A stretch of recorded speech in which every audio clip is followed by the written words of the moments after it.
have all raised this issue about, you came to power in 2014, why have you taken 9 years to bring this bill? I think I've explained it, that we've spent a lot of time and attention on delivering on social empowerment and also on economic empowerment. In the meanwhile, you also saw how they have been empowered to get into the armed forces and the central armed paramilitary forces as well. Explanations and details with facts have been given by the Home Minister yesterday in Lok Sabha.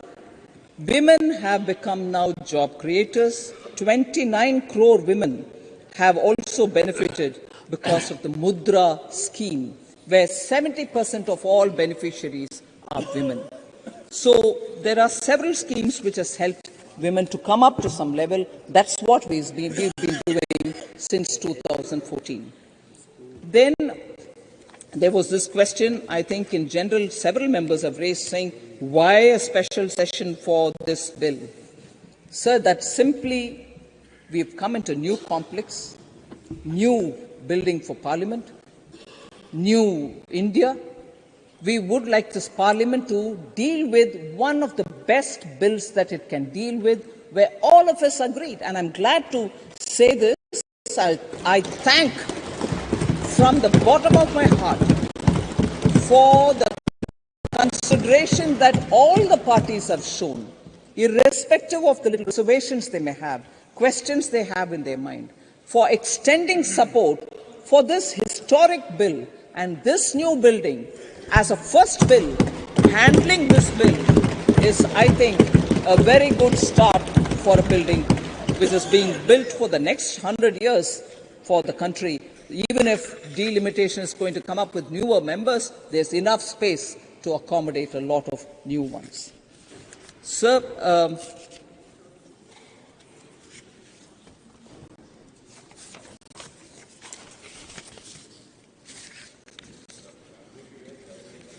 it was a bit disheartening to hear some members say, oh, this bill is a jumla. This is a very catchy word. A lot of people love using that word, but no. Whoever said it, I'm not particularly naming the members, it is not a jumla. This bill is not a jumla. I want you all to please attend to the points that I'm trying to talk. And the context in which the Home Minister said, I think, has been well understood, but it's convenient for us to use jumla again. No? So we forget the context in which Honorable Home Minister said it. So the legal process, no, thank you. That was misunderstood, or you're interpreting it differently. I don't want to get into it. Now I'm talking about the Women's Reservation Bill. Legal processes which need to be adopted for enabling this provision has been defined and described by a legal luminary, but I will certainly repeat it for us to know, and I'm sure many of our senior members here will appreciate that without amendments as regards UTs and without the delimitation happening, and delimitation process is a quasi-judicial process. It needs an appointment by law. It needs a Supreme Court judge to retire to head it. It needs members from the Election Commission. It will also have member representatives from every party, recognized party. So it is not exercise to push the decision further, but once we pass this, and once the states also pass their respective law, is when this, and in the meanwhile, census taking place, with the number or the figures of the census notified, the ball sets rolling for a delimitation commission to come into play. So, unless we do it, and in that, I'll get into the detail why this 2026 stands out for us. Why 2026? Why can't it be earlier? I'll try to explain it as well. It is not something which we have done it. We are carrying a legacy where delimitation dates have been frozen, not once, frozen twice, and for long periods of time. I'll get into that. But with these handicaps or with these realities before us, it shall not be possible to implement it now in 24 itself. Our intention is clear. Clear it all up. And once the census is over and the delimitation sets rolling, you're going to have it the moment it is finished.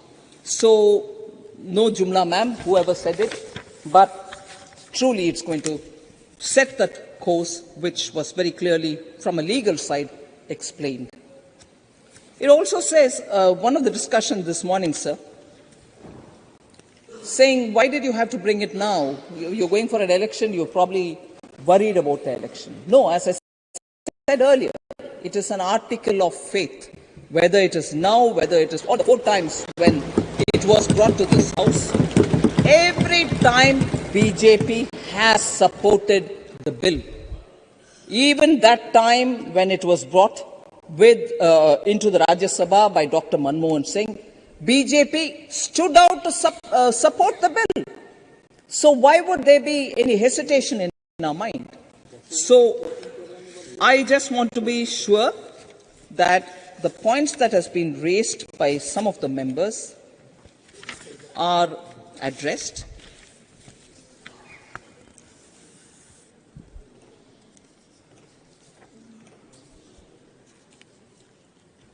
Sir, before I get into talking about the delimitation details, I want to pick up on Sri Binay Vishwam,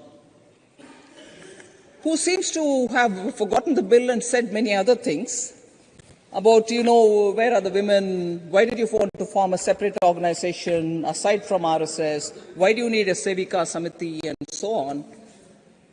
They are 100-year-old organizations. All of us know how they are involved in public service, particularly when there is a disaster, a cyclone, a flood.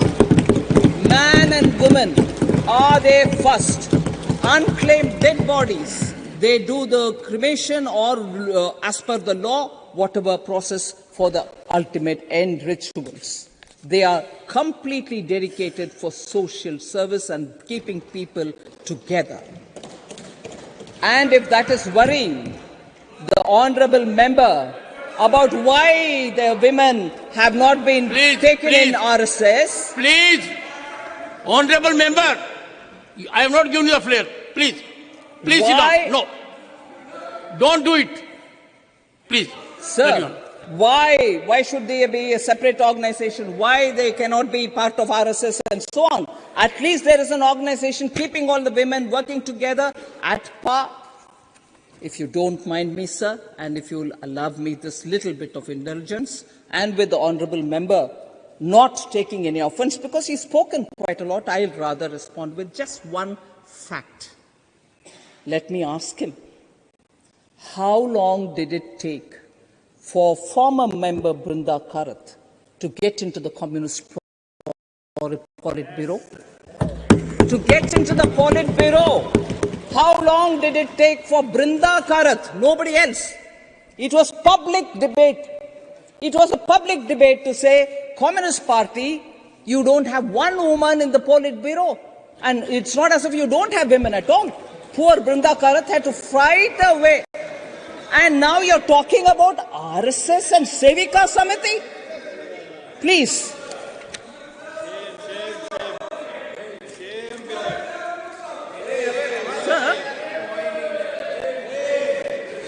Sir, I heard honourable member Kapil Sibal, sir, talking about Finance Commission cannot allocate resource fairly till the census takes place and so on, and that we are using a old census because I'm talking about, he referred to Finance Commission, I am also referring to that. But the idea was that the census, old censuses are being used. I just want to tell you, sir, it was Prime Minister Modi who, after forming the government, said 2011 census data was first used for the 15th Finance Commission, which is whose period is now current, 2020 to 2025. Till before that, that is prior to that, since the 7th Finance Commission till the 14th Finance Commission, which is before us, before 2014, that is 8th Finance Commission for the finance period 1979-2020, have used the census data of 1971. 71 census has been used till 2014, and Honorable Member Kapil Sibal worries that we're using 71. No, sir. From the 15th Finance Commission, which is holds currency, which runs between 2020 to 2025, 2011 census is already being used. So I'm sorry, I want to just correct that perception of Honorable Member. All the earlier finance commissions have used 71 census figures. Sir. We have updated it. So I'll just quickly go to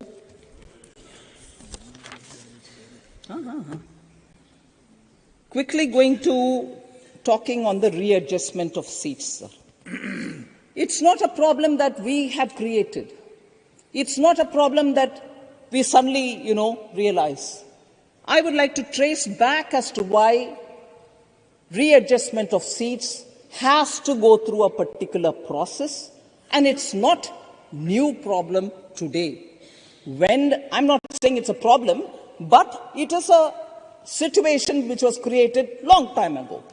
I'll just tell you that Article 82 provides for readjustment of seats after each census.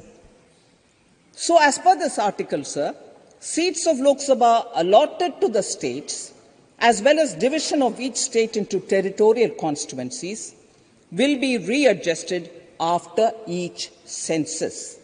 It provides restriction that such readjustments shall not affect the representation in Lok Sabha until the dissolution of existing Lok Sabha. Just the core facts before us. In 1976, and this is where I'll draw the attention of the honorable members. In 1976, the 42nd Amendment of the Constitution inserted two provisos to this article. 42nd Amendment inserted two provisos, which are under Article 82 and 173. First proviso provided as to when readjustment shall take effect, and the second proviso provided that readjustment shall not be necessary until a new census is done and its figures are published after the year 2000. In 1976 till 2000, delimitation was kept frozen, thanks to the 42nd Amendment. So that during that emergency, the infamous thing which happened, 42nd became a basket case where you put everything, Adobe's list, and passed it all. When the emergency extended period, the Lok Sabha, after completion of 5 years, ran the 6th year and did all this. So the 42nd Amendment froze it till 2000. Thereafter, this freeze till the year 2000 was amended in 2002, the 84th Amendment, and the year 2000 was replaced by the year 2026. So the 2026 is not somewhere coming out of our imagination. The freeze in readjustment of seats has happened in 76 up to 2000, and in 2002 it has happened as an extension till 2026. So, as first census of 2026 will be undertaken into 2031, until that period there will be no readjustment and seats shall remain unchanged, is the position. Now, what we are trying to tell you here, therefore, is after the census now, which can start from early 24 in all probability, it will go, and once the census is completed, its announcements are over about the findings of the census, the report of the census, then the delimitation commission can be set, and it will do its job not just for the Lok Sabha seats but also to the states. Then the reservation comes into implementation. So I won't spend more time on that, sir.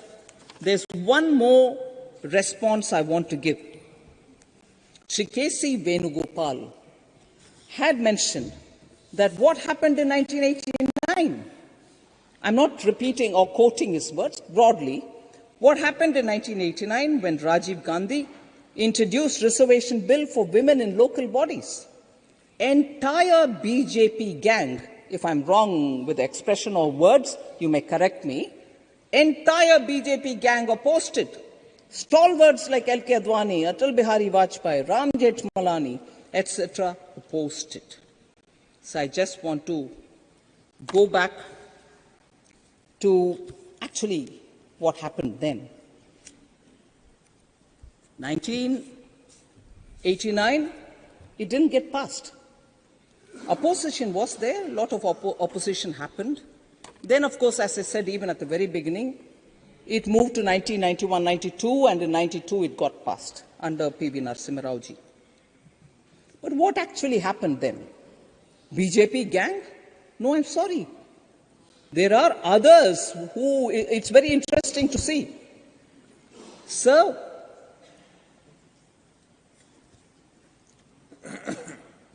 because the center-state relations at that time, and I'm purposely bringing this element, was such that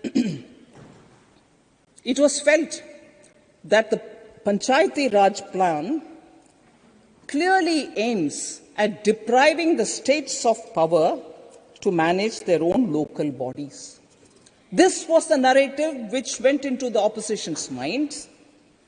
Chief ministers like Sri Karunanidhi, Jyoti Basuji, Devi Lal, and Sri N.T. Rama Rao, all of them made it clear to Sri Rajiv Gandhi that this was an issue which required a national consensus. So it's not the BJP gang, sir.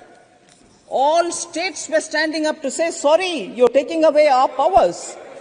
And I'm quoting here, sir, Sri N.T. Rama Rao, as reported in a newspaper, if you want I can always read this authenticated copy, said Sri N.T. Rama Rao, let the Prime Minister, I'm quoting here, let the Prime Minister seek a fresh mandate from the people on this issue and then amend the Constitution. Sri N.T. Rama Rao said this about that Panchayati Raj bill.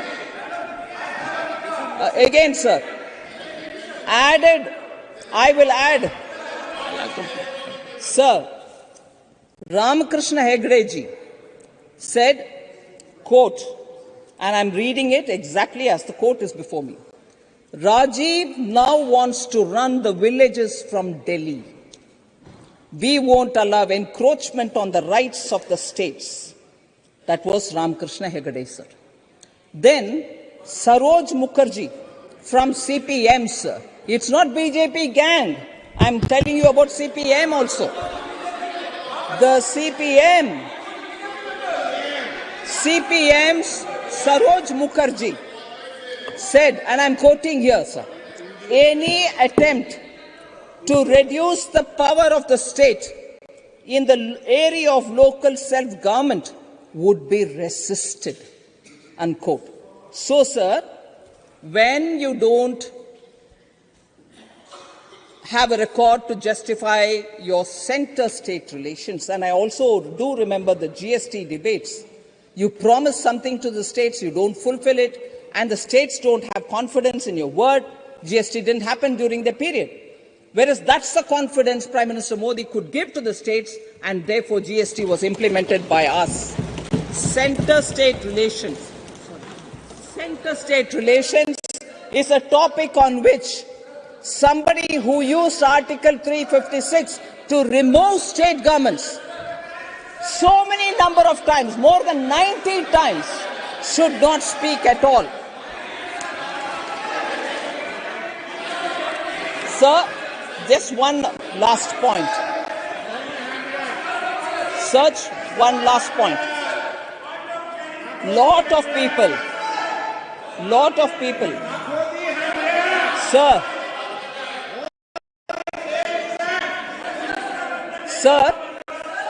lot of people.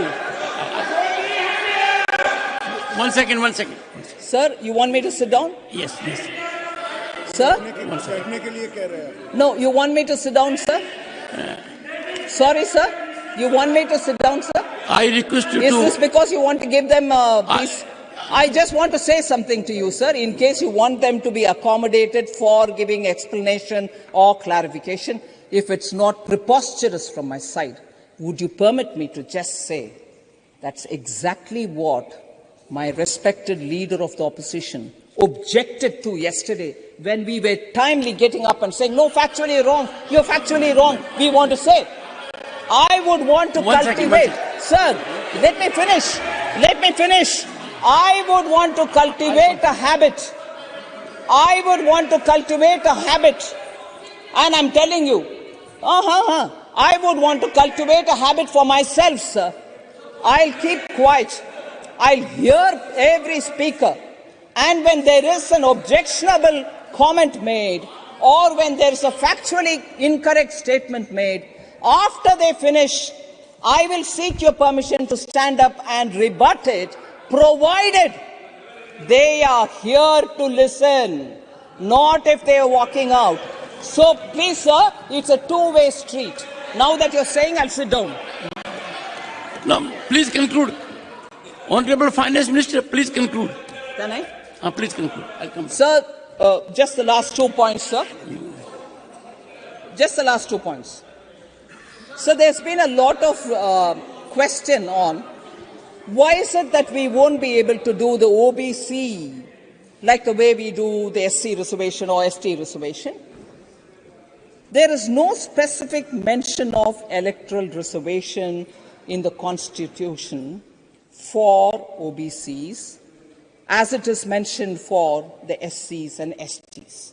That is why this bill, which brings in the amendment to have a 133% reservation, deals with the general category, deals with the SC category, which is provided for by the Constitution, and deals with the ST category, which is provided for by the Constitution. So there is no ambiguity in our mind.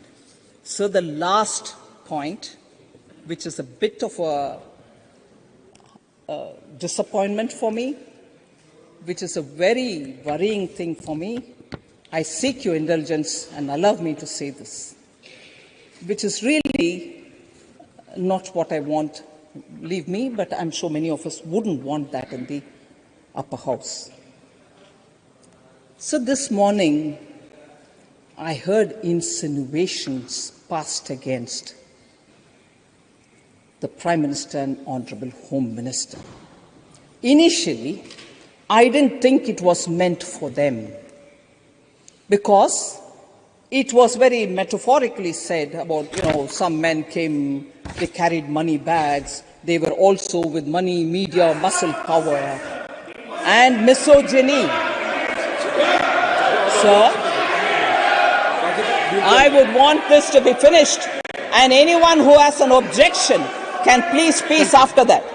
So, when it was metaphorically said, two members came to Bengal, men came with money, media, muscle power, misogyny, and mocked the Chief Minister, I was just plainly hearing it. I didn't think I got perturbed. But I'm happy that you've already said, substantiate it. Sir, I'm glad you said substantiate it. And I thank you for it on the assumption that if it is not substantiated, it will be expunged. But why am I worried about any reference to any two men? I shouldn't really be worried, right? Agreed. That's how I thought it was. But when somebody from here objected to that comment, and finally when it was not permitted, and the honorable member was allowed to speak, he used the names, and if I can recall the lines that he said, "Sir," he looked at you and said with aggression, "Sir, if whenever I take the name of Prime Minister Modi and Amit Shah ji, I get under their skin," is what he said. Now, if the two-man reference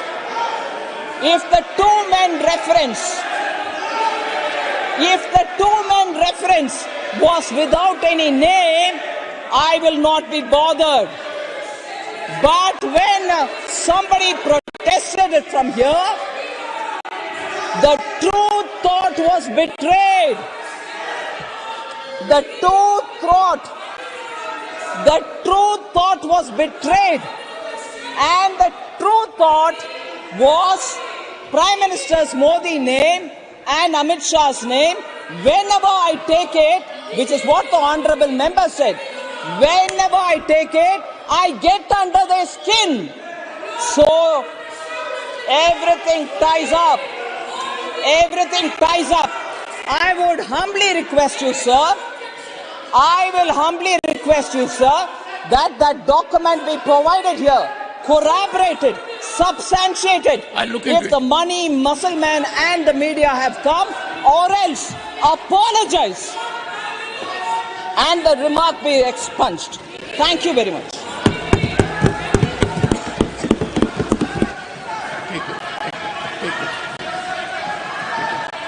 Honorable members,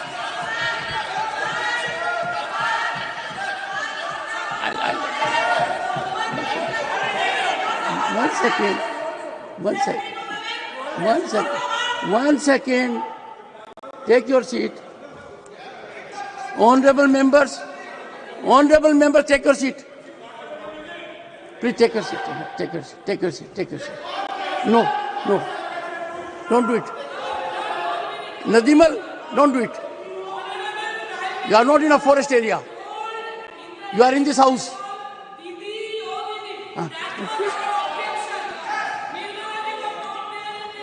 I look into it.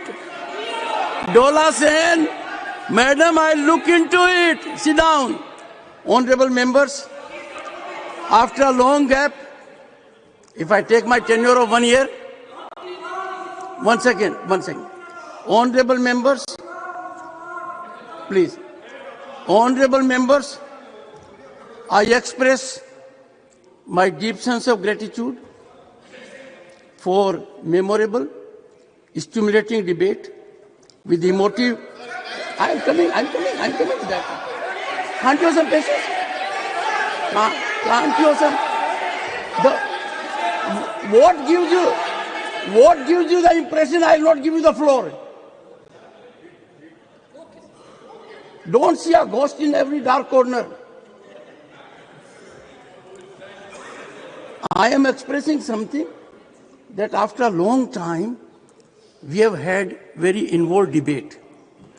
Every member of the House has contributed. Every member of the House has been insightful. It has been very stimulating, emotive, intellectual exposure was also there. There have been differences which are to be there in democracy, commendable contributions from everyone. And I have listened to the input by everyone. There have been acerbic comments. There have been sarcasm also. There has been wit. Humor was lacking. Venugopalji, humor was lacking. You need to make up for it. Normally I should call Mr. Arjun Ram, but leader of the opposition seeks to make an intervention. Now, I had said a year back that when it comes to leader of the opposition, leader of the House, Prime Minister or former Prime Ministers, I would show extra consideration.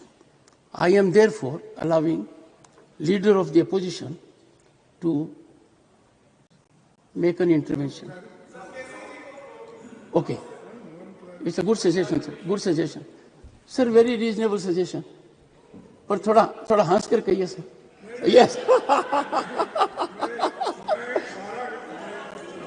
So before leader of the opposition takes the floor, Mr. K.C. Venugopal, but I will make Mr. K.C. Venugopal, 1 year. You will do it palatably, humorously. Yes, Am I right? Yes, exactly. And mind you, Sir, if the Honorable Finance Minister has reacted to your statement, you should be happy and delighted. Take it as an accomplishment. Sir, 2 minutes. Sir, Honorable Chairman. 2 minutes. I don't know what happened, Honorable Finance Minister, by saying like this. What I say is very clear. Whenever this 1989, the 64th amendment has been taken by the Rajya Sabha. After passing it in the Lok Sabha, the BJP members, including the stalwarts, Atal Bihari Vajpayee, Lal Krishna Advani ji, Ram Jethmalani ji, Jaswant Singh ji, they voted against. Sir, this is the 1 minute. The question is, this is the proceeding, sir. The question is that the bill for her to amend the Constitution of India, 64th Amendment, passed by the Lok Sabha, be taken into consideration. The voting is taken. Then Lal Krishna Advani voted no. Atal Bihari Vajpayee voted no.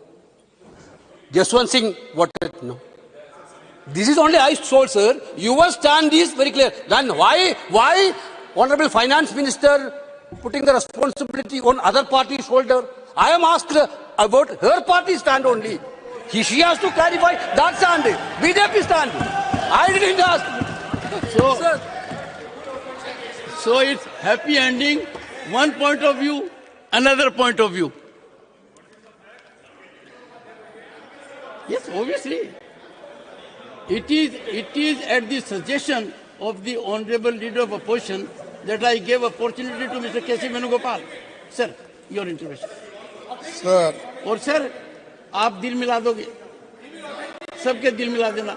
आपने देखा होगा, माननीय नहीं, मैंने left में ज्यादा देखना शुरू कर दिया है. अभी देखे साहब राइट को ज्यादा देखते. ना मैंने लेफ्ट में देखा है. अब वॉट एवर इट में लेफ्ट राइट छोड़ी है. सर, माननीय सभापति जी, मैं आपका आभारी हूं. आपने मुझे संविधान 128 संशोधन बिल पर बात करने के लिए इजाजत दी. मैं इसके समर्थन में ही खड़ा हूं और ये बिल को संपूर्ण सपोर्ट करता हूं मेरे दिल से. और मेरी पार्टी और इधर के सभी लोग, इंडिया के सभी लोग हार्टिली इसको सपोर्ट करते हैं. लेकिन मुझे थोड़ा 2 दिन पहले ही मालूम हुआ ये बिल आने वाला है. कैसा सर? 4 सितंबर 2023 को आपने जयपुर में कहा था. 4 सितंबर को क्या कहा था? वो दिन दूर नहीं जब संसद और विधानसभाओं में महिलाओं को उनका उचित प्रतिनिधित्व मिलेगा. ये आप तय किए थे कि आपको मालूम भी हो गया था और इसका प्रचार आप वहां जयपुर में कर दिए. तो अब इससे बड़ी बात क्या है कि अगर सरकार का ही हमारे सभापति जी अगर बोले तो हमको भी लगा कि ये बिल आने वाला है. लेकिन मैं ये चाहता था कि महिला मेंबर्स बोलने दो, उधर इधर के सभी, कोई भी पार्टी के हो. इसीलिए मैं ज्यादा इसमें बोलने के लिए आपको प्रेशराइज नहीं किया. थोड़े से शब्दों में बोलूं. लेकिन जब उत्तर देखा, मैं नियरली 50 मिनट यहाँ पर मुझे फाइनेंस मिनिस्टर का रिप्लाई सुनने को मिला, तब मैंने ये सोचा आपके स्पेशल परमिशन लेके मुझे भी थोड़ा वक्त दीजिए ताकि मैं कुछ शब्द आपके सामने रखूं। सर,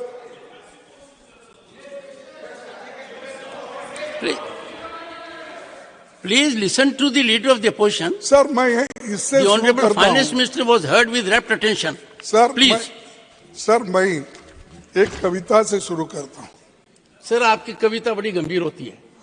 नहीं, मेरे यहाँ आने से पहले आपने ऐसी कविता पढ़ दी कि पूरे देश में मेरे को लोग पूछने लग गए। नहीं, आपके लिए ऐसा मौसम आएगा, सदा सताएगा।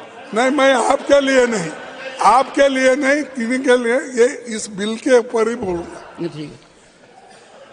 कोमल है तू कमजोर नहीं, महिला कोमल है तू कमजोर नहीं, शक्ति का नाम ही नारी है, जग को जीवन देने वाली मौत भी तुझसे हारी है।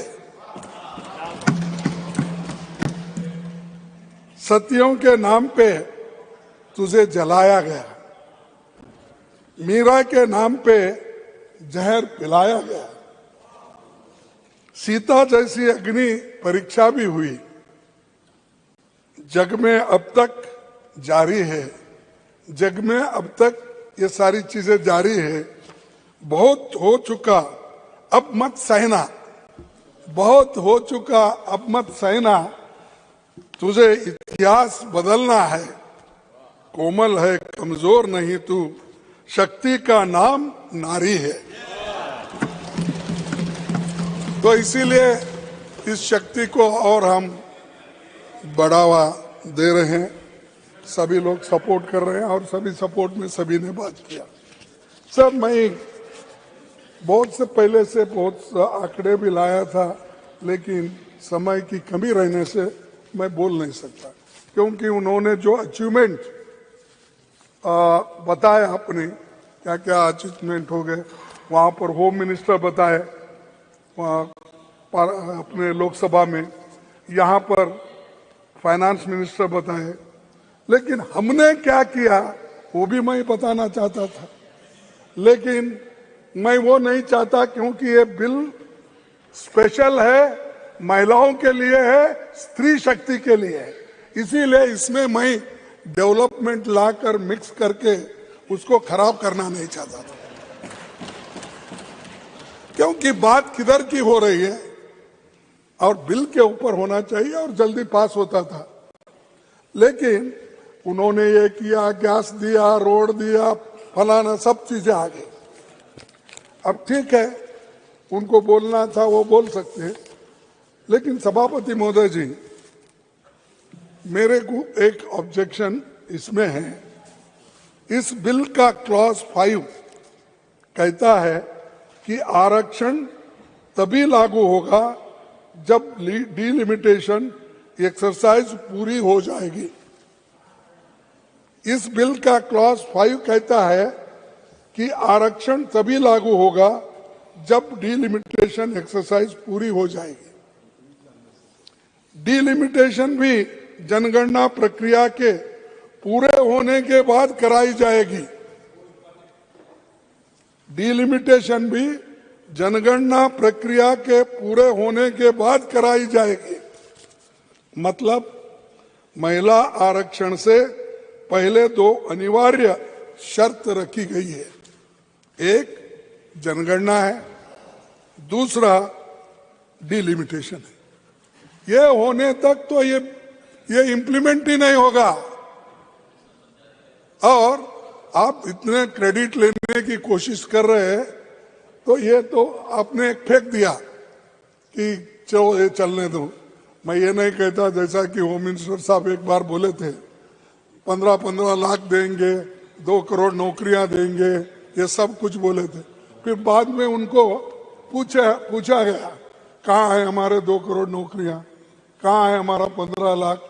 तब मैंने पेपर में पढ़ा, अगर आपको सबको भी मालूम है, ये तो चुनावी जुमले हैं, ये तो चुनावी जुमले हैं, ये उन्होंने कहा, मैं नहीं।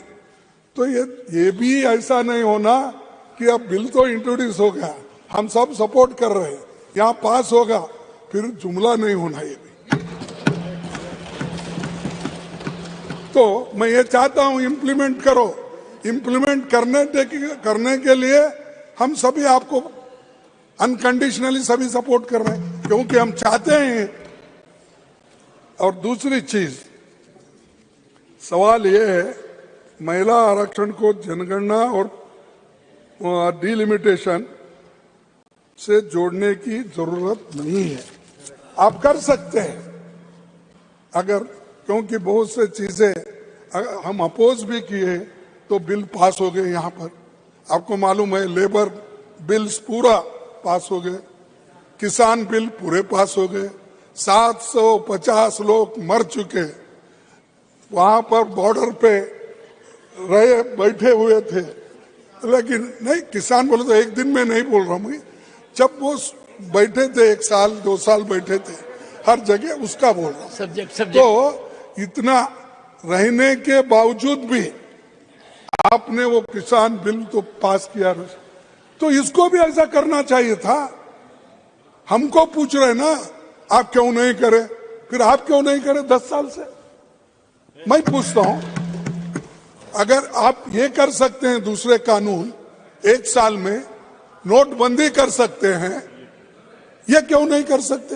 वो भी रात के 8 बजे बोलते हैं। आप क्या कहते हैं? भाइयों और बहनों सुनिए, कल से 8 बजे ये जो 1000 और 500 का क्या नोट नहीं चलेगा, रद्दी हो जाएगा, लीगल टेंडर नहीं होगा। और तो उसको आपने कहा, आपने ये तो कहा, ऐसे बड़े बड़े काम कर सकते, लेकिन ये बिल सब मान रहे हैं इसको, कोई अपोजिशन नहीं था, तो आप ये ला सकते थे। तो आपने इसको लाने की कोशिश नहीं की। और दूसरी चीज, इस देखिए अर्बन बॉडीज में रिजर्वेशन है, जिला पंचायत में रिजर्वेशन है, तालुका पंचायत में रिजर्वेशन है। अभी एग्जिस्टिंग जितने मेंबर्स हैं, नंबर्स हैं, उसी पे करिए। जब बढ़ जाएगा, सेंसस आएगा, फिर मेंबर्स भी बढ़ेंगे, उसके साथ साथ महिला का नंबर भी बढ़ेगा। क्या आप चाहे तो क्या कुछ नहीं कर सकते, क्योंकि जब आपसे ये पुराने पार्लियामेंट हाउस से नए पार्लियामेंट हाउस लाने के बावजूद भी, और हमारे फाइनेंस मिनिस्टर ने ये कहा कि इस नए हाउस में नया बिल महिला के लिए हम लाएंगे, ये सब बोले। तो मैं कहूंगा कि आप ये कर सकते थे वहीं पर, लेकिन ये हुआ नहीं। इसके बाद में दूसरी चीज, ये जो है, इसमें बैकवर्ड क्लासेस के लिए, सर, बैकवर्ड क्लासेस के लिए रिजर्वेशन नहीं है।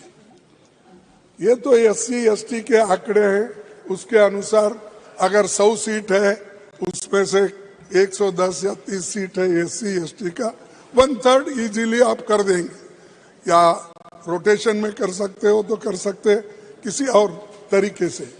लेकिन OBC मोर देन 60% लोग हैं, उनके महिलाओं को कहां मिलेगा आप बोलिए?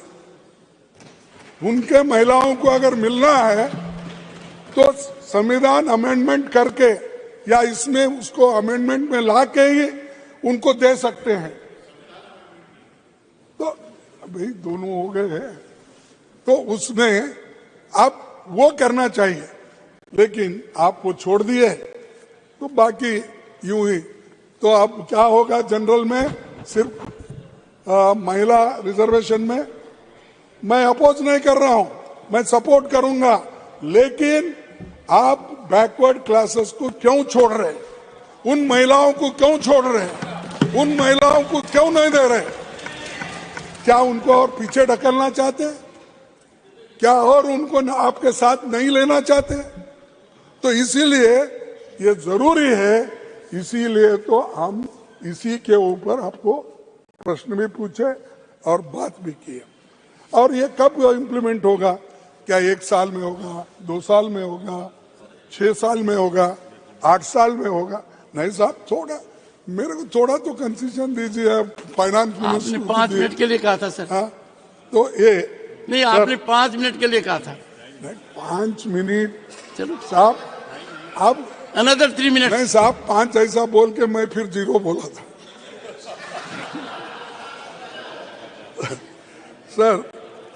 सर क्या आप 2 साल में करेंगे, 5 साल में करेंगे या 10 साल में? एक लिमिट आप बोले हैं, कब इम्प्लीमेंट करने वाले हैं?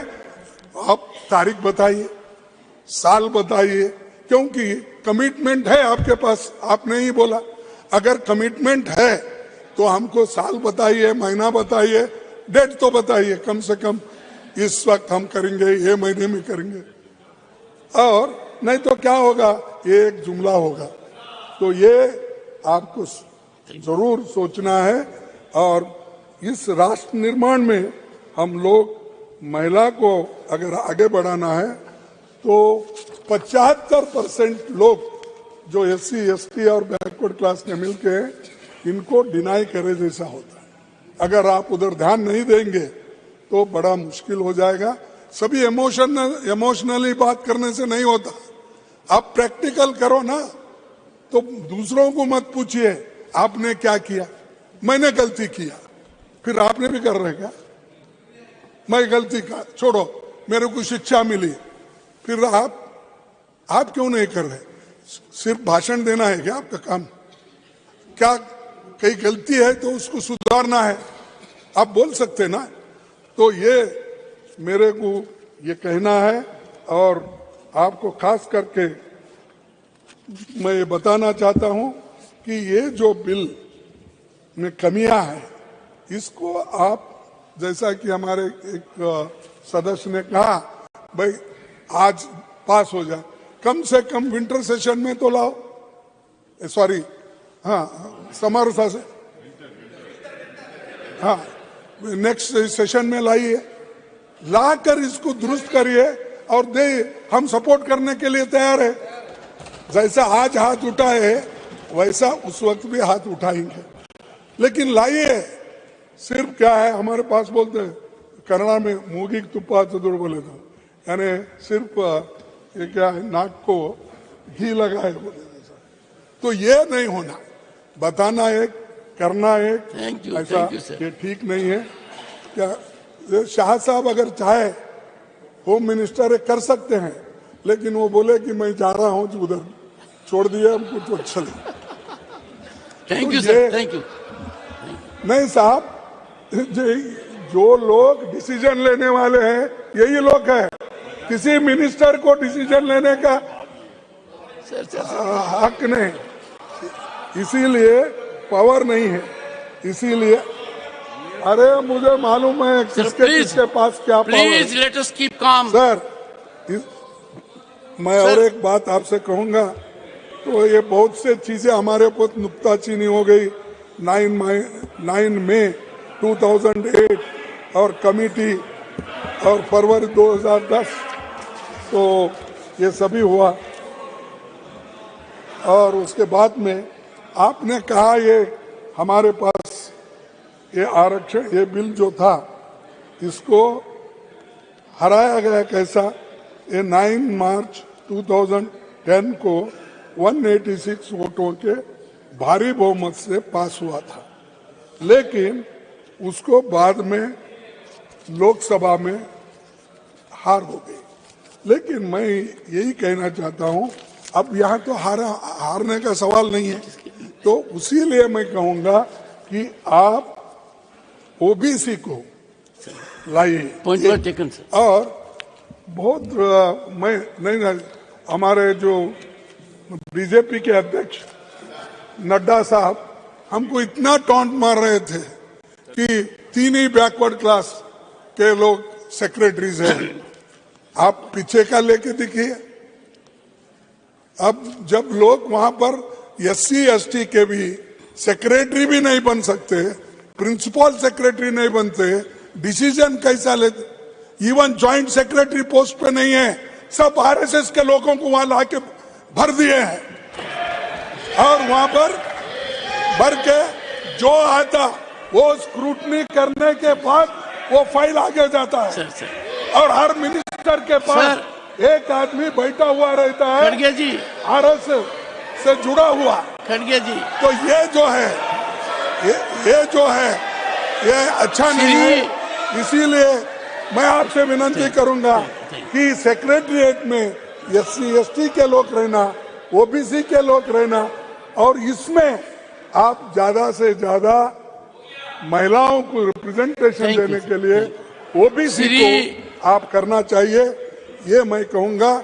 और एक ही minute okay, please please. Sushma Swaraj ji तारीफ की थी कब, जिस दिन ये पहले की बिल आई थी, बीजेपी की वरिष्ठ नेता सुषमा स्वराज जी ने इसकी तारीफ में कहा था, मैं खुश हूं कि ये बिल पेश कर दिया गया है, इसलिए भी खुश हूं कि ये राज्यसभा में पेश किया गया है। ये अब प्रभावहीन नहीं होगा, यानी लैप्स नहीं होगा। यानी उनके नेता भी हमारी तारीफ करते हैं, लेकिन आप सुबह से शाम तक 70 साल में क्या किया, 50 साल में क्या किया, सब क्या किया, हाँ, दुनिया को मालूम है, दुनिया को मालूम है। इसीलिए sir, thank you sir. Shri Arjun Ram Meghwal, Shri Arjun Ram Meghwal to reply the. धन्यवाद। वन सेकंड अर्जुन जी एक बार बैठे। नड्डा साहब से, होम मिनिस्टर से, फाइनेंस मिनिस्टर, ये कब, कौन से महीने में, कौन से साल में इम्प्लीमेंट होगा ये बता दीजिए। और ओबीसी महिलाओं को रिजर्वेशन इसमें होगा या नहीं आज बताइए। Thank you. मैं इतना थैंक यू। हो इसी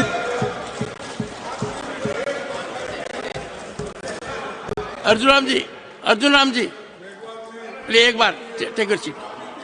मैं आप ही मुझे इन्होंने बुलाया है। नहीं, आप ही की तारीफ कर रहा था मैं, बैठिए। सर 2 सेंटेंस है, खत्म।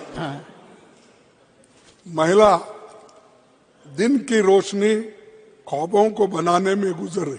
सर कविता बहुत पढ़ रहे हैं आजकल आप। दिन की रोशनी ख्वाबों को बनाने में गुजर गई, रात की नींद बच्चों को सुलाने में गुजर गई। जिस घर में उसके नाम की तख्ती भी नहीं, सारी उम्र उस घर को सजाने में गुजर गई। तो इसलिए आप ओबीसी का रिजर्वेशन फिक्स करो, तारीख फिक्स करो, बस इतना मैं कह के आपको धन्यवाद देता हूं कि आप कम से कम आप हंसे और हमको ये भी दिया, उसीलिए thank you very much. Shri Arjun Ram Meghwal to reply the discussion. सभापति जी,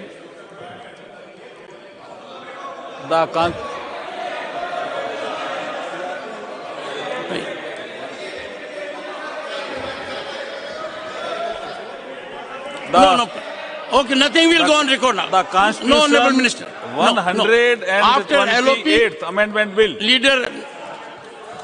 After leader of the opposition, after leader of the House or Prime Minister can speak, no one else.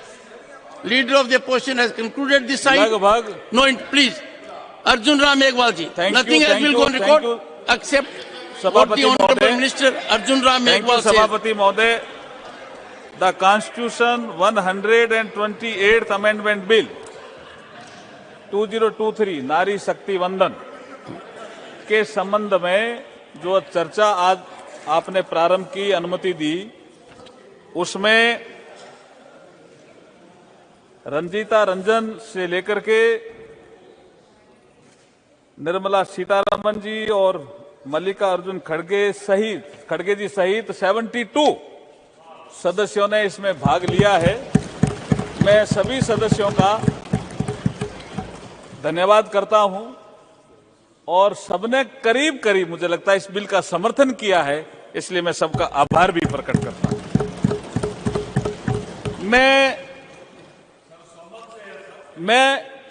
मैं सभापति जी, जो हमारे जेपी नड्डा जी जब बोल रहे थे, उभय भारती का एक इशू आया, निर्मला जी ने भी कहा, तो मैं एक उसका आगे की एक कड़ी बताना चाहता हूं कि शंकराचार्य जी कैसे जीते और मंडन मिश्र कैसे हारे।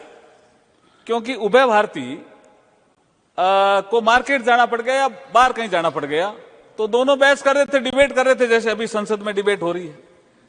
तो हाँ, विदुषी भारती, यस, तो विदुषी भारती ने कहा मुझे बाहर जाना है, मुझे बाहर जाना है, मनोज जी बाहर जाना है, मुझे आपका जो आप डिबेट करते रहो। तो उन्होंने कहा आप तो बाहर जाओगे, आप डिबेट करते रहो, आप कैसे जज करोगे कि कौन जीता कौन हारा।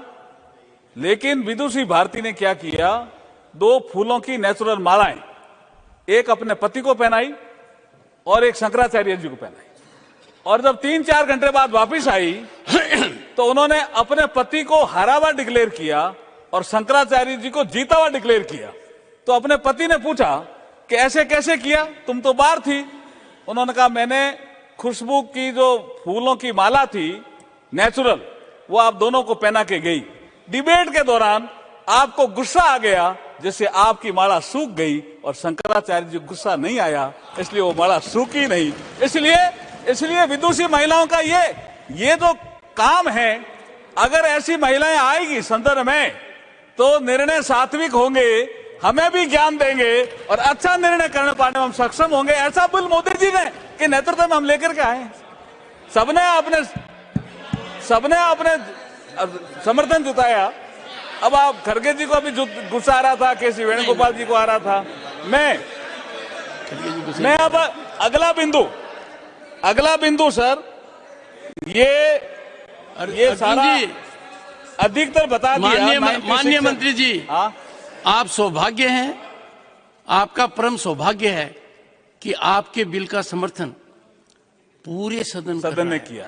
ऐसी परिस्थिति में अब कोई आक्रोश की गुंजाइश नहीं है। थोड़ी चीजें तो मैं बताऊंगा, दो चार चीजें सभापति जी, 2-4 चीजें सभापति जी, क्योंकि ये नए विषय हैं, जैसे अभी ये विदुषी भारती वाला विषय है, कुछ नई चीजें आएगी। चलो, मैं एक विषय जिसका जिक्र गीता मुखर्जी कमेटी का जिक्र आया, लेकिन इसमें सदस्य कौन कौन थे उसका उल्लेख तो करना चाहिए और सदन को जानना चाहिए। ममता बनर्जी उस कमेटी में सदस्य, मीरा कुमार इस कमेटी में सदस्य, श्रीमती सुमित्रा महाजन इस कमेटी में सदस्य, शरद पवार इस कमेटी में सदस्य, श्रीमती सुषमा स्वराज इस कमेटी में सब सदस्य है, डॉक्टर गिरजा व्यास जो राजस्थान से आती थी वो इस कमेटी में सदस्य है, प्रोफेसर रामगोपाल यादव इस कमेटी में सदस्य है। उनका तो उल्लेख करना ही पड़ेगा ना, बड़ा योगदान दिया इन लोगों ने, इस बिल को रूप देने में योगदान दिया। हालांकि वो बिल पास नहीं हुआ, 11वीं लोकसभा भंग हो गई, 11वीं 12वीं 13वीं इसका सारा जिक्र निर्मला जी ने भी किया। लेकिन मैं इन सभी जो हमारी दो तो हमारी स्पीकर रही साहब, सुमित्रा महाजन और मीरा कुमार तो स्पीकर रही और सुषमा स्वराज नेता प्रतिपक्ष रही। आज मैं मन से इन सभी सदस्यों का धन्यवाद करता हूं जिन्होंने इस बिल को इस रूप में लाने के लिए प्रेरित तो किया। अब कह रहे हैं 27 साल लगे, उस समय भी प्रयास किया था, लेकिन अब खड़गे जी अभी कह रहे थे कि ये कब आएगा कैसे आएगा, आशंका मत करो, मोदी है तो मुमकिन है, सब संभव है, चिंता मत करो आप। मैं अब 2-3 बातें और सभापति जी आपके ध्यान में लाना चाहता हूं और थोड़ा बताना भी चाहता हूं कि ये ओबीसी प्रेम बिल की चीजें काफी आ गई। मुझमें जो अधिकतर बिल की जो चीजें आई है डिस्कशन में, वो सेंसस था, डिलिमिटेशन था, रोटेशन था, ओबीसी का विषय था, क्लॉज 5 का भी जिक्र एलओपी ने किया, ये सब चीजें थी,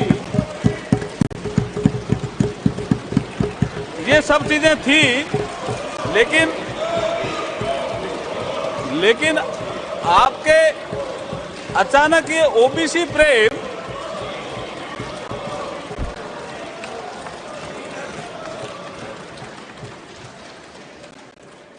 अचानक अभी आपके ओबीसी प्रेम कैसे याद आया, मेरे समझ में नहीं आया।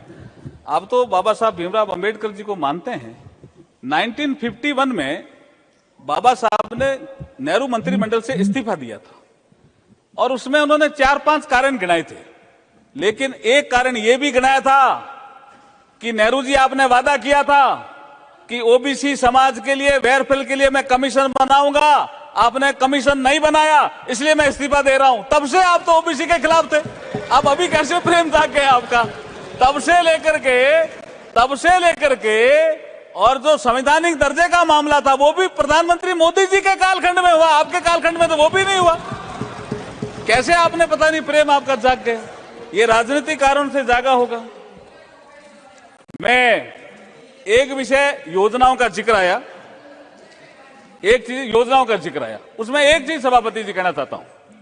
योजनाएं ठीक है, सभी ने बनाई होगी, सब बनाते ही हैं, लेकिन प्रधानमंत्री मोदी जी के कालखंड में जो योजनाओं की स्थिति बेहतर कैसे हुई उसका एक उदाहरण देना चाहता हूं। पक्का मकान बनाने की योजना थी और हमने सबने देखा एक पंचायत में 2 या 3 टारगेट आते थे। प्रधानमंत्री 2014 में आए, प्रधानमंत्री आवास योजना आई और एक ग्राम पंचायत में जहां 3 या 4 टारगेट आते थे वहां 300 और 400 टारगेट आने लग गई। राशि 43,000 होती थी जो 1.5 लाख हो गई और कुछ राज्य सरकारों ने सहयोग किया तो 2.5 लाख हो गई। कहां 3 और 4 टारगेट, कहां 300 और 400 टारगेट, कहां राशि 43,000 और कहां राशि 2.5 लाख तक पहुंच गई। और उसके बाद स्केल और स्पीड तो बढ़ी। उसके बाद जियो टैगिंग टेक्नोलॉजी का यूज करके जो आप यूटिलाइजेशन सर्टिफिकेट नहीं आया, आप वीडियो से मंगाओ, कलेक्टर से मंगाओ, सारी प्रक्रियाओं में उसको किस्त मिलती ही नहीं थी। तो ये सारी प्रक्रियाओं को समाप्त करके जियो टैगिंग करके सीधा डीबीटी में पैसा दिला दिया। ये एम्पावर्ड किया महिलाओं को, इसलिए योजनाओं का जिक्र करना जरूरी था।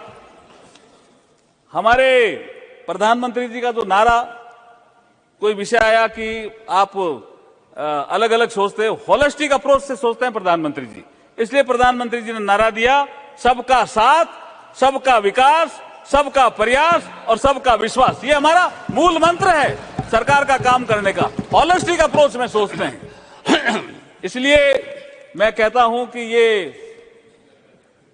ये जो सेशन आया, इस सेशन में जो ये बिल आया, यही समय है, सही समय है, भारत का अनमोल समय है। ये प्रधानमंत्री जी का कोट ही नहीं है, ये जीवन शैली है। अमृतकाल का समय, नए संसद भवन में पहला बिल और वो भी नारी शक्ति वंदन का, और उसमें भी सभी दलों का समर्थन। इसलिए मैं सभी का आभार भी पुनः प्रकट करना चाहता हूं। मैं विपक्ष की एक बात से, जयंत चौधरी जी ने एक बात कही कि नीति स्पष्ट नहीं थी आपकी इसलिए लेट हो गए, नीयत नहीं थी। जयंत जी, ये मैं कहना चाहता हूं, ये बिल इसलिए नहीं लाया गया है कि हमको इसको अटकाना चाहते हैं। अटकाना और भटकाने वाला टाइम चला गया। विपक्ष के समय लोकसभा में ये बिल इसलिए पास नहीं हो सका क्योंकि उनके पास ना तो नीति थी, ना नियत थी, ना नेतृत्व था। आज हमारे पास नीति भी है, नियत भी है, आदरणीय मोदी जी जैसा नेतृत्व भी है, इसलिए बिल आया, सर्वसम्मति तक पहुंच गया। ये सारी प्रक्रियाओं से पार करता हुआ मैं, एक विषय आया जनगणना का कि जनगणना की क्या जरूरत होती है। उन लोगों ने जनगणना की, जनगणना का आप थोड़ा अर्थ भी समझते ही होंगे, सब विद्वान लोग बैठे हैं। भारत में जनसंख्या जनगणना संघ का विषय है, अनुच्छेद 246 और संविधान की 7वीं अनुसूची के क्रम संख्या 69 पर यह सूचीबद्ध है। जनगणना संबंधी जो संवैधानिक प्रावधान हैं वो इस प्रकार हैं। लोकसभा में राज्यों को सीटों का आवंटन, प्रत्येक राज्य के क्षेत्रीय निर्वाचन क्षेत्रों में विभाजन को भारत के संविधान के अनुच्छेद 82 के अनुसार जनगणना के आंकड़ों के आधार पर पुनः समायोजित किया जाता है। ये संवैधानिक प्रावधान है। आप कह रहे हो अभी ले आओ, 24 में ले आओ, अरे इस जनगणना में देखो, ये आंकड़े इकट्ठे किए जाते हैं, खाली जनगणना नहीं है, ये हेड काउंट नहीं है। इसमें आपको आर्थिक गतिविधि क्या है, साक्षरता की दर क्या है, शिक्षा का स्तर क्या है, आवास और घरेलू सुविधाएं, शहरीकरण, प्रजनन, मृत्यु दर, अनुसूचित जाति, अनुसूचित जनजाति, भाषा, धर्म, प्रवासन, विकलांगता और कई अन्य सामाजिक, सांस्कृतिक और जनसांख्यिक डेटा के बारे में जानकारी का एक विश्वसनीय स्रोत है। ये छोटा विषय नहीं है जनगणना। आपने ऐसे ही कह दिया क्या है जनगणना, करा लो जनगणना, ऐसे ही हो जाएगी। और 82 आर्टिकल के बारे में भी आपने ऐसा बोल दिया। ये सब ऐसी प्रक्रियाएं हैं जिसके कारण इसको हमने कहा है, इसमें क्लोज 5 में जोड़ा है, क्लोज 5 में जोड़ा है कि बिल पास होगा, सेंसस होगी और 2026 चूंकि फ्रीज है डिलिमिटेशन आयोग का विषय, तो उसके बाद डिलिमिटेशन होगा। डिलिमिटेशन आयोग स्टेक होल्डर से कंसल्टेशन करके और सीट कौन सी रिजर्व होगी वो तय करेगा। इसलिए ये विषय कोई हम ऐसा नहीं कह रहे हैं कि हम करना नहीं चाहते, हम करना चाहते हैं, लेकिन ये कुछ संवैधानिक चीजें थी जिसके बारे में मुझे आपको बताना था। मैं अब थोड़ा बिल के बारे में आता हूं सभापति जी, थोड़ा सा, ज्यादा नहीं, थोड़ा सा बिल के बारे में आता हूं कि ये मैं कह रहा हूं कि हम नारी शक्ति को, उनके स्वाभिमान को सम्मान देकर के सच्चे अर्थों में नारी शक्ति वंदन कर रहे हैं। भारत की महान परंपरा में नारी शक्ति का योगदान हमेशा से ही रहा है। वैदिक काल में गार्गी, अपाला घोषा, लोपा मुद्रा जैसी विदुषी महिलाओं का उल्लेख मिलता है जिन्होंने उस काल में देश और समाज को नेतृत्व प्रदान किया। रानी दुर्गावती, रानी चेन्नम्मा, रानी अहिल्याबाई, रानी लक्ष्मीबाई जैसी नारी शक्तियों ने समय पर आने पर राज्य का नेतृत्व किया। ये उल्लेख हुआ, इसलिए कह रहा हूं, अपने राज्य के शत्रुओं से भी अपने राज्य की जनता की भी रक्षा की और विकास के नए प्रतिमान भी गढ़े। इसलिए मैं सावित्रीबाई फूले, रमाबाई, रानी गैडिनल्यू, भगनी निवेदिता, एनी बेसेंट, उषा मेहता, सरोजिनी नायडू, अरुणा अशरफ अली, अमृता बिश्नोई, सुषमा स्वराज ऐसी विदुषियों को मैं इस मंत्र में याद भी करता हूं। महोदय सभापति जी, जब महिलाएं नीति निर्माण और निर्णय प्रक्रिया में हिस्सा लेगी तो वे निर्णय ज्यादा संवेदनशील, समाज के हित में, राष्ट्र के हित में होंगे, क्योंकि ऐसा माना जाता है कि ममता, करुणा, त्याग, तप, दया, प्रेम, समर्पण, ईमानदारी, साहस, रचनात्मकता के साथ साथ शक्ति महिलाओं के स्वाभाविक गुण हैं जिनका प्रभाव हमें आगे नीति निर्माण प्रक्रिया में दृष्टिगोचर होगा। 2047 में भारत अपनी आजादी के 100 वर्ष पूर्ण करेगा, जैसा कि प्रधानमंत्री जी ने इस कालखंड को अमृत काल का नाम दिया है, और 2047 तक विकसित भारत का लक्ष्य रखा गया है। उस समय विकास की इस प्रक्रिया में नारी शक्ति की प्रभावी भूमिका हो, इसलिए हम ये बिल लेकर के आए हैं। इंटर पार्लियामेंट्री यूनियन के नवीनतम डेटा जिसका जिक्र आया के अनुसार विश्व भर में नेशनल लेजिस्लेटिव बॉडीज में महिलाओं का औसत प्रतिनिधित्व 26.7% है। ये हमें बढ़ाना चाहिए कि नहीं बढ़ाना चाहिए? सबने ये जिक्र किया, 8-10 मान्य शासकों ने जिक्र किया। जैसे ये बिल पास हो जाएगा, कानून बन जाएगा, तो 33%, 1/3, ऑलमोस्ट 33%, तो हम विश्व में जो विकसित देश है उनसे भी आगे चले जाएंगे। ये इसलिए बिल लेकर के हम आपके बीच में आए हैं और आशंका प्रकट करने की जरूरत नहीं है। एक विषय आया, देखिए सभापति जी, मैं करीब मैं अब समाप्ति की ओर ही हूं, क्योंकि मुझे एक विषय आया अडल्ट फ्रेंचाइज का, मताधिकार किसने दिलाया था? ये मताधिकार बेसिक पॉइंट था, जिसके कारण देखिए 27 जनवरी 1990 को साउथ बोरो कमेटी आई। फिर उसके बाद बाबा साहब अंबेडकर लगातार लगे रहे कि अडल्ट फ्रेंचाइज होना चाहिए। हमारे भी बहुत से लोग लगे रहे, लेकिन बाबा साहब अंबेडकर का एक कोट याद करूंगा सभापति जी, एक बाबा साहब का कोट याद करूंगा। जब हम मताधिकार दे रहे थे संविधान सभा में, तब कई लोगों ने कहा ये कांग्रेस के लोग भी थे उसमें, अधिकतर कई लोगों ने कहा कि मताधिकार मत दो, बहुत से लोग अनपढ़ हैं, बहुत से लोग अनपढ़ हैं। लेकिन बाबा साहब ने क्या कहा, मैं एक कोट करूंगा, quote unquote, my feeling is that every man is intelligent enough to understand exactly what he wants. Literacy has not much bearing on this point. A man be illiterate, none of less, he may be intelligent. ये बाबा साहब का सोच था, जिसके कारण ये मताधिकार आया। मताधिकार के बाद अब प्रतिनिधित्व देने हम जा रहे हैं। अब मैं चूंकि बहुत से विषय आ गए और कुछ कविताओं का विषय भी आया, तो मैं भी मेरी लास्ट में एक अंतिम कविता कह करके अपनी बात समाप्त करता हूं। अमृतकाल की बेला आई, सभापति जी, अमृतकाल की बेला आई, इच्छा शक्ति दिखाई है, नारी शक्ति बंधन से महिला पहचान बढ़ाई है। नहीं रुकेगी, नहीं थकेगी, महिलाएं अब नहीं झुकेगी, एक नया इतिहास रचेगी, रोशन अपना नाम करेगी। सारा भारत झूम रहा है, आज सारा भारत झूम रहा है। आपने देखा होगा कितनी महिलाएं बैठी है। सारा भारत झूम रहा है, घर घर मंगल गान बजा है, नारी को अधिकार मिला है, भारत मां का मान बढ़ा है। भारत विकसित राष्ट्र बनेगा, जो प्रधानमंत्री जी का सपना है। भारत विकसित राष्ट्र बनेगा, दुनिया का सिरमौर बनेगा। सभापति जी, भारत विकसित राष्ट्र बनेगा, दुनिया का सिरमौर बनेगा। अमृतकाल में सारा भारत देता आज बधाई है, प्रधानमंत्री जी को देता आज बधाई है।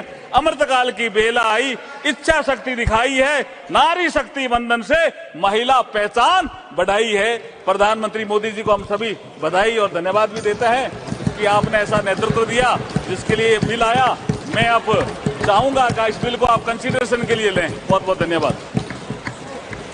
Honourable prime minister.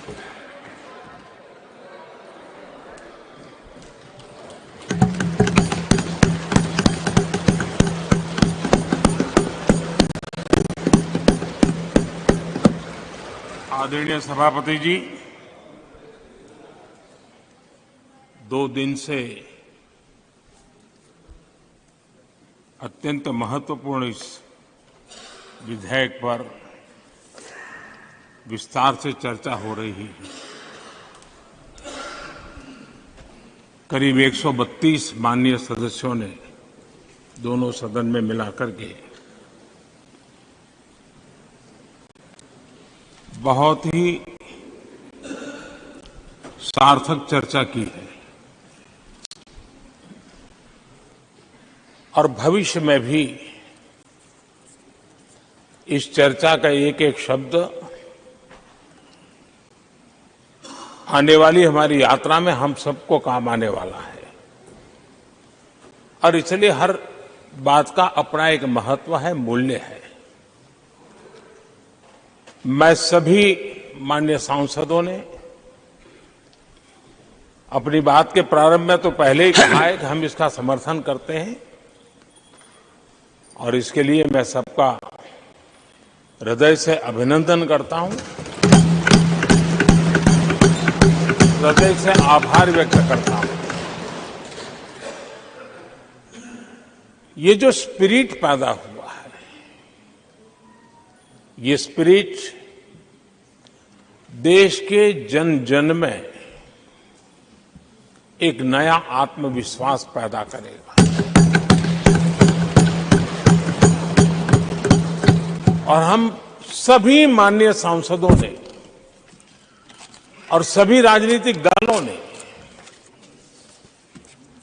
एक बहुत बड़ी अहम भूमिका निभाई है।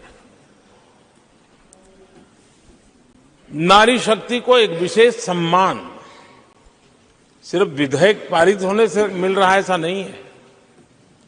इस विधेयक के प्रति देश के सभी राजनीतिक दलों की सकारात्मक सोच होना, ये हमारे देश की नारी शक्ति को एक नई ऊर्जा देने वाली है। ये नए विश्वास के साथ राष्ट्र निर्माण में योगदान देने में नेतृत्व के साथ आगे आएगी। ये अपने आप में भी हमारे उज्जवल भविष्य की गारंटी बनने वाली है।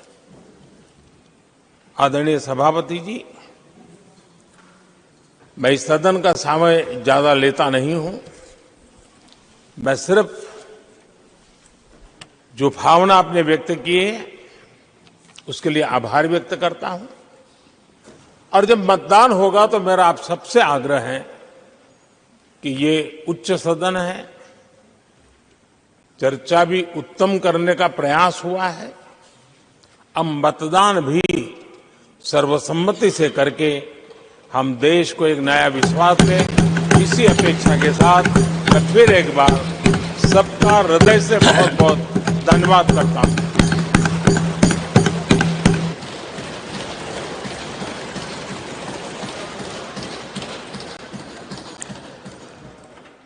I shall now put the motion regarding consideration of the bill to vote.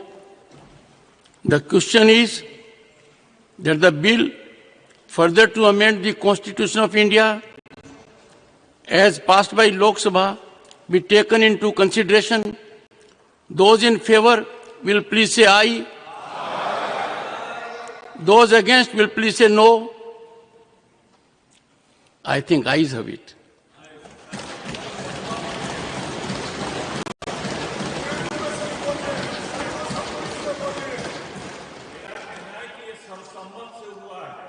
ये स्पष्ट करना चाहता हूं।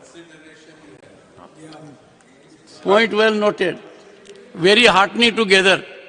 The entire House, the upper House, the House of Elders is unanimously united on this point. Honorable members, in spite of such unanimity, there is a constitutional prescription. Under Article 360 of the Constitution, the motion will have to be adopted by a majority of total membership of the House and by a majority of not less than 2/3 of the members of the House. I'm coming. Eh? Just wait. I'm going as per procedure. Have patience. You can't put the cart before the horse. Present and voting. Division. Let the lobbies be cleared.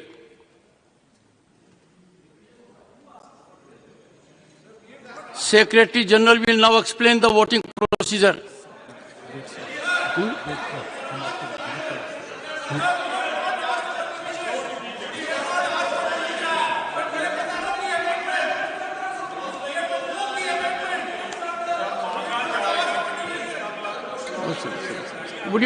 Would you take your seat now?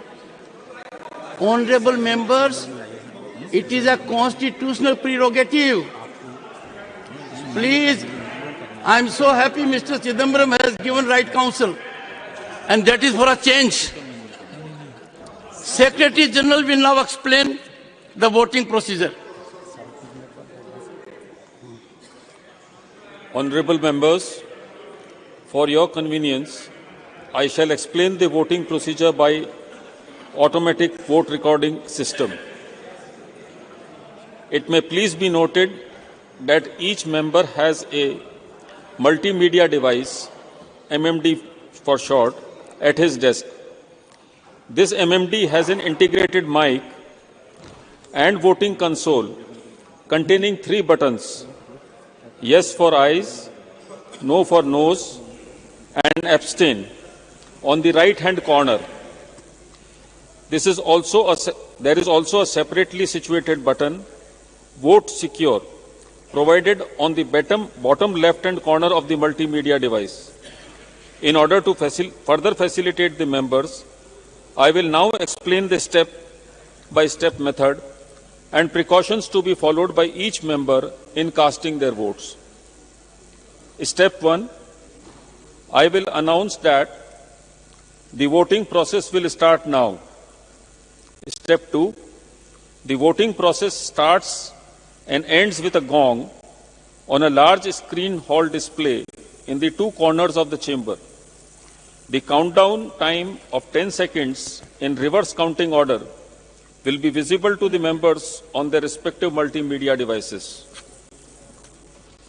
Members can cast their votes by pressing the Vote Secure button available on the bottom left-hand corner of their devices and keeping it pressed. Simultaneously press one of the Yes, No, Abstain buttons of his or her choice. For easy identification, these voting buttons have been indicated on your devices as green for yes, red for no, yellow for abstain. A word of caution here, the Vote Secure button should be pressed only after the gong sound. I repeat, only after the gong sound. Step 4. Each member must keep the Vote Secure button as well as one of those Yes, No, Abstain buttons pressed simultaneously for 10 seconds. That is, at the time of closing of voting to register a valid vote. Step 5. Once the valid vote is registered, the LED of voting button pressed by the member will remain on, lighted up on their devices. At the time of casting the vote, if the members observe that the LED of Yes, No, and Abstain buttons are simultaneously blinking, it means that their vote is not being registered. Therefore, they shall immediately release the voting button pressed by them without releasing the Vote Secure button and have to press again within the 10-second period to register a valid vote. Step 6. During the voting period, the member can change his or her vote at any time. The button pressed at the time when the voting period is ending, that is, at the 10th second, will be recorded. In case either one or both the buttons are released prior to the close of the voting period, the vote will not be registered. If a member finds that he or she has voted by mistake by pressing the wrong button, he or she can be allowed to correct the mistake through a correction slip devised for the purpose, provided he or she brings it to the notice of the chairman before the result of the division is announced. The correction slips will be distributed to the honorable members who desire to correct the recorded vote by the officials of the secretariat.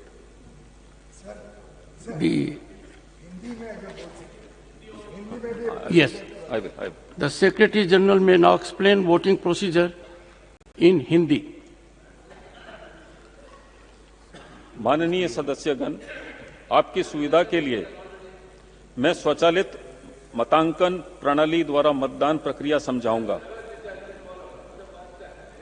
कृपया ध्यान दें कि प्रत्येक सदस्य की मेज पर एक मल्टीमीडिया डिवाइस एमएमडी लगाया गया है।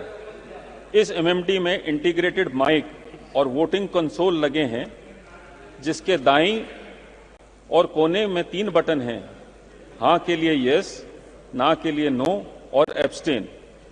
इस मल्टीमीडिया उपकरण एमएमडी के निचले बाएं कोने पर अलग से एक बटन वोट सिक्योर भी दिया गया है। सदस्यों की और सुविधा हेतु मैं अब प्रत्येक सदस्य द्वारा अपना मत डालते समय अनुसरण की जाने वाली विधियों और सावधानियों को 4 चरणवार समझाऊंगा। चरण 1, मैं घोषणा करूंगा कि मतदान प्रक्रिया अब शुरू होगी। चरण 2, मतदान प्रक्रिया सभा कक्ष के दोनों कोनों में लगे बड़े स्क्रीन हॉल डिस्प्ले पर गोंग ध्वनि से शुरू होगी और समाप्त होगी। उल्टी गिनती के क्रम में 10 सेकंड की उल्टी गिनती का समय सदस्यों को उनके मल्टीमीडिया उपकरणों पर दिखाई देगा। चरण 3, सदस्य वोट सिक्योर बटन अपने उपकरण के निचले बाएं कोने में उपलब्ध है को दबाकर और उसे दबाते हुए अपनी पसंद के यस, नो, एब्सटेन बटन में किसी एक बटन को भी एक साथ दबाकर अपना मतदान कर सकते हैं। आसानी से पहचान में आने के लिए आपके उपकरणों पर इन मतदान बटनों को यस हरे, नो लाल और एब्सटेन पीले रंग में प्रदर्शित किया गया है। वोट सुरक्षित बटन को गोंग ध्वनि के बाद ही दबाया जाना चाहिए। मैं रिपीट करना चाहूंगा, गोंग ध्वनि के बाद में ही वोट सुरक्षित बटन को कृपया दबाएं। चरण 4, वैध मत दर्ज करने के लिए प्रत्येक सदस्य को वोट सिक्योर बटन के साथ यस, नो, एब्सटेन बटन में से एक को 10 सेकंड अर्थात मतदान बंद होने के समय तक के लिए एक साथ दबाए रखना होगा। चरण 5, एक बार वैध मत दर्ज हो जाने के पश्चात सदस्य द्वारा दबाए गए बटन की एलईडी उनके उपकरण पर जलती रहेगी।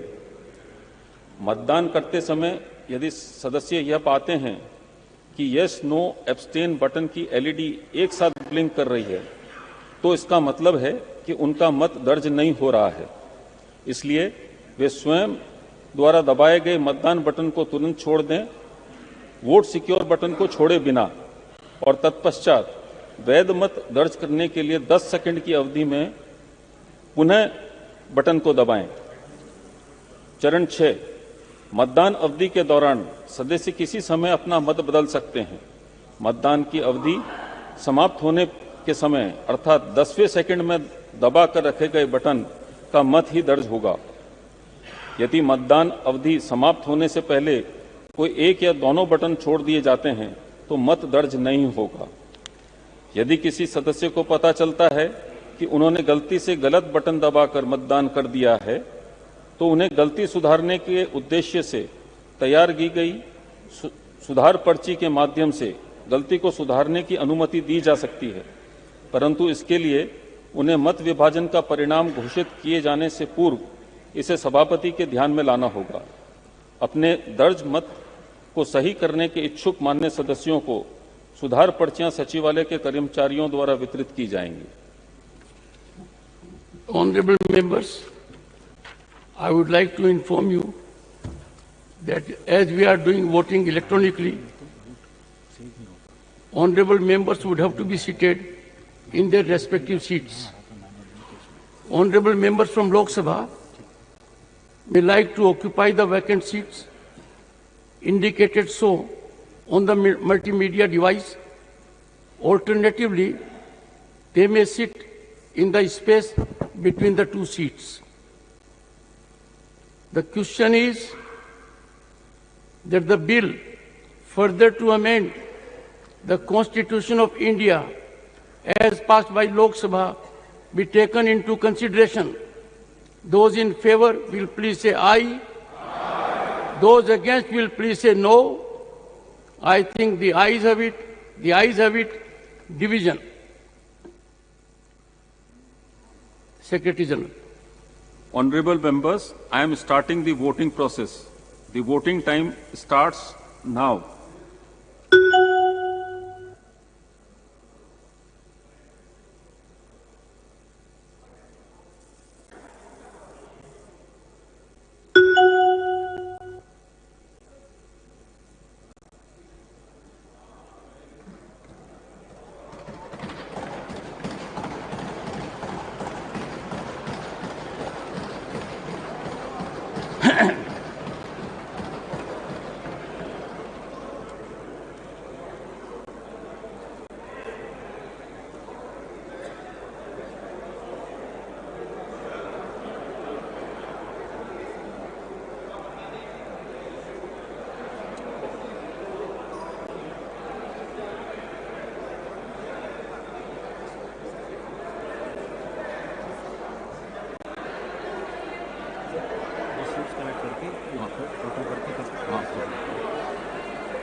इधर विजय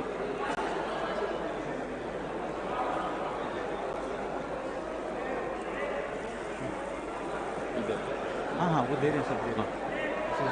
कुछ मेंबर्स का रिकॉर्ड नहीं हो रहा उसको, ये रिकॉर्ड रख लेना। 171 याद रख लेना क्योंकि ऐड करने पड़ेंगे इसमें। फर्स्ट वोटिंग लिख दीजिए ऊपर, फर्स्ट वोटिंग लिख दीजिए ऊपर पेंसिल से।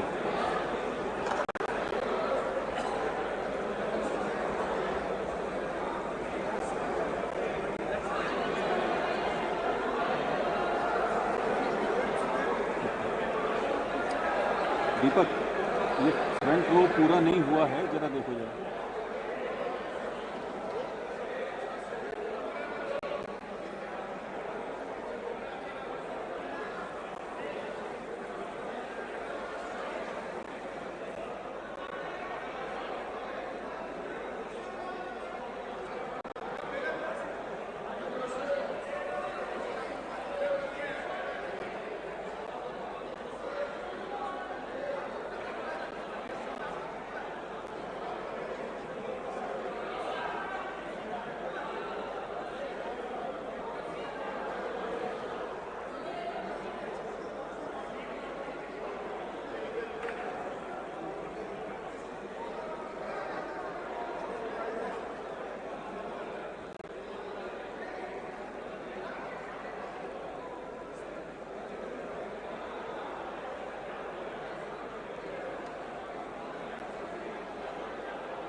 वो सीट नंबर से देख लीजिएगा, टैली कर लीजिएगा, कहीं ज़्यादा नहीं हो जाए।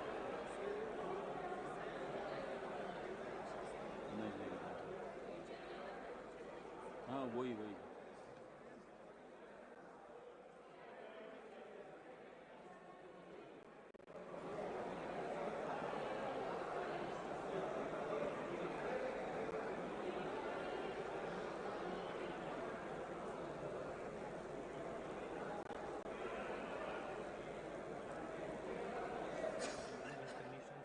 कितना टोटल अटेंडेंस की? 202।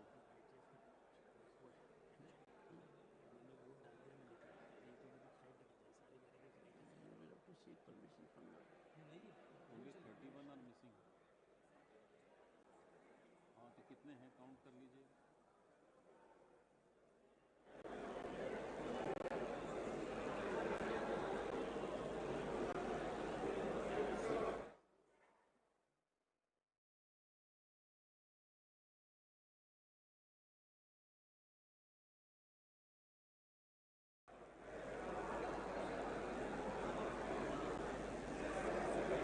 नहीं नहीं, मैं कह रहा हूँ इधर दे।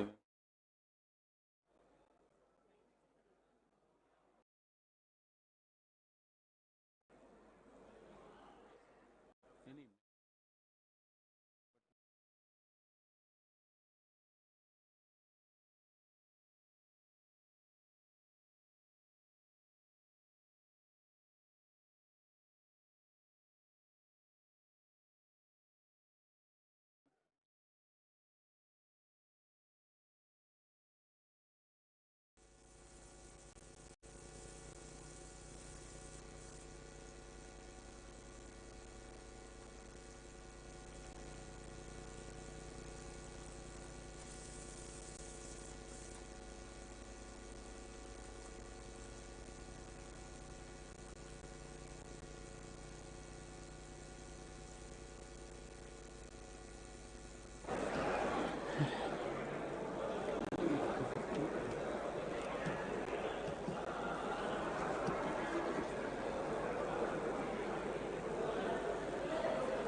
सर इनका इंटरनेशनल कुछ ये है।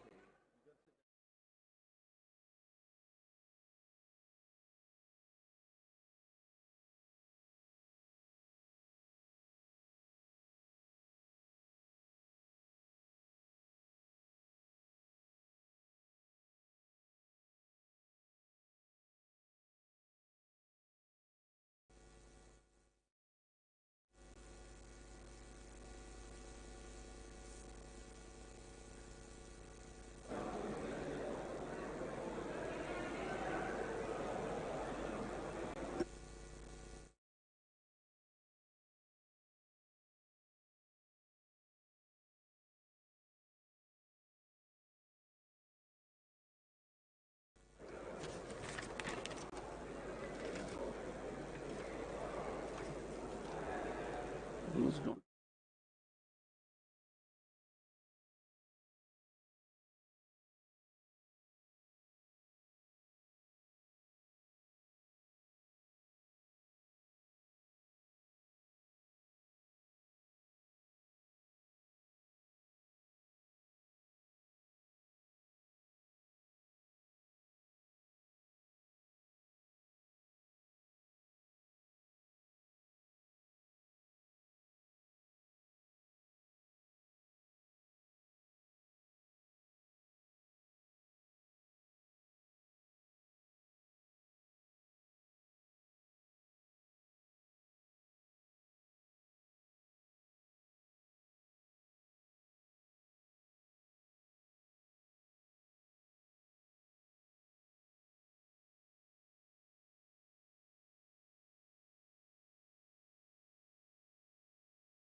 motivated.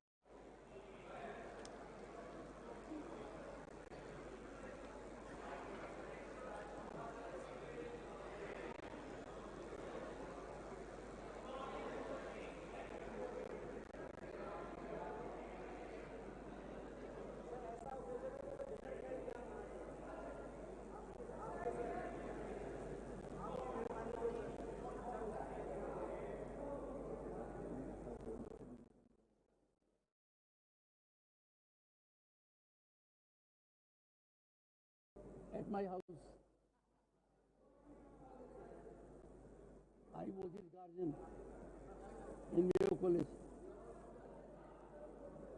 and that is why I was harsh to him. Otherwise, a very senior person.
Honorable members,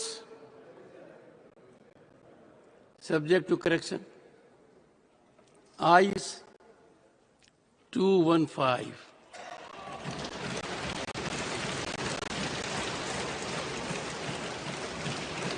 Noes 0. Abstention 0. The motion is adopted by a majority of the total membership of the House and by a majority of not less than 2/3 of the members of the House present and voting. A historic achievement. Congratulations.